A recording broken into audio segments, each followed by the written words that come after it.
Venga, nos vamos a duchar, Asier. A ver. Pero primero tenemos que coger este aparato y cambiarle la funda con una más pequeña. Y después lo metemos en la bolsa.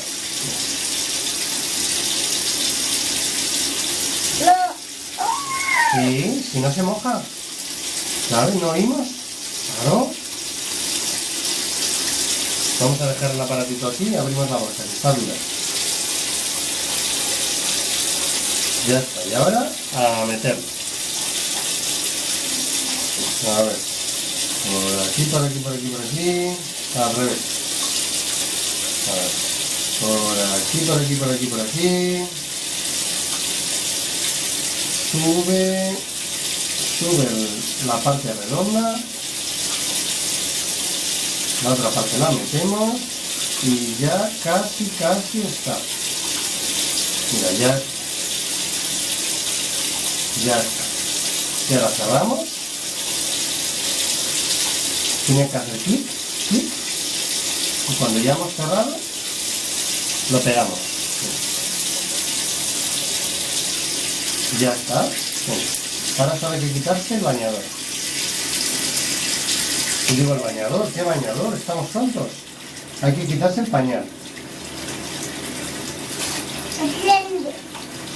¿La apago? No, está encendida. Pero la voy a apagar que hace calor, ¿vale? ¿Qué es?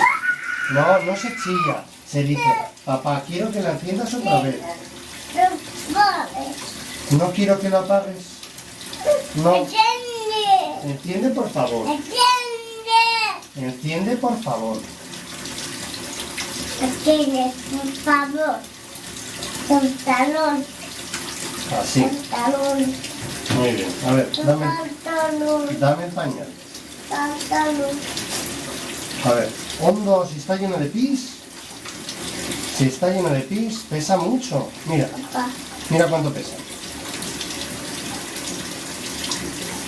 Mira, pesa mucho. Oh, pesa mucho. Venga, Gil, ahí lo dejamos. Bueno, aquí lo dejamos. Muy bien. ¿Y dónde está el gorro? Aquí. Oye, el agua, que se nos pasa. A ver cómo está. Yo creo que está muy caliente. Ah, está muy caliente. Vamos a poner un poco de agua fría. Papá. Un poco de agua fría, porque si no va a quemar. ¿Ya? Mira, 1, 2, 3, 4 y 5.